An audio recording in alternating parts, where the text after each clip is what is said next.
আসসালামু আলাইকুম বন্ধুরা, তোমরা নিশ্চয়ই ভালো আছো। আলহামদুলিল্লাহ আমিও ভালো আছি। আমি তোমাদের আজকে ঝাল ঝাল আলুর ঘাটি রান্না করে দেখাবো। প্রথমে কড়াইতে সাদা তেল দেব এবং সামান্য পেঁয়াজ দিয়ে হালকা নেড়ে দেব।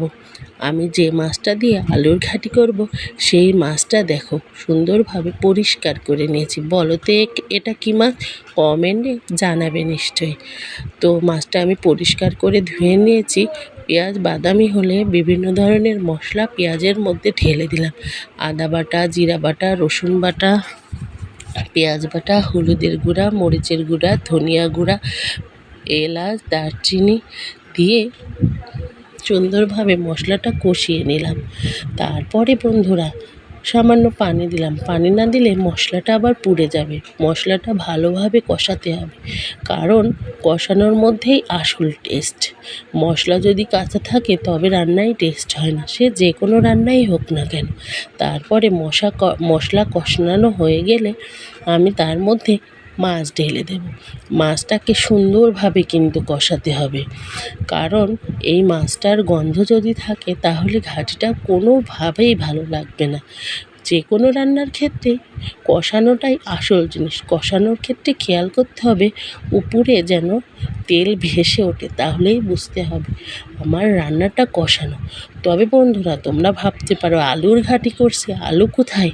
আমি আলু আগে থেকেই সিদ্ধ করে সামান্য পানি দিয়ে একটা বাটির মধ্যে রেখে দিয়েছি।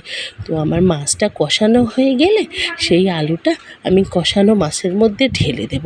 এই দেখো বন্ধুরা আমার মাছটা কষানো শেষ। এই যে আমি আলুর ঘাটটা তার মধ্যে ঢেলে দিলাম।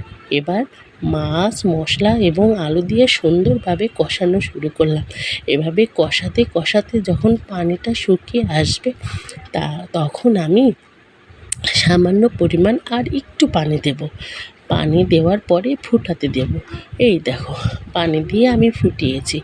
এরপর আমার সিক্রেট মশলা, আমি মশলার গুঁড়োটা উপর দিয়ে সুন্দরভাবে ছিটিয়ে দেব। এতে ফ্লেভারটা অনেক সুন্দর হবে। দেখো বন্ধুরা আমার রান্নাটা কত ইয়ামি লুক দিয়েছে। তোমাদের কি খেতে ইচ্ছে করছে? তোমাদের যদি খেতে ইচ্ছে করে চলে এসো আমাদের কাছে, বা আমার এই পেজটা ফলো করো এবং কমেন্ট করবে, লাইক করবে। তোমরা দেখো আমার রান্নাটা কত সুন্দর হয়েছে। আমার পাশে থাকলে তোমরা নতুন নতুন রান্না উপভোগ করতে পারবে। আমার পেজটা ফলো করো, লাইক করো, শেয়ার করো। ভালো থেকো। আল্লাহ হাফেজ।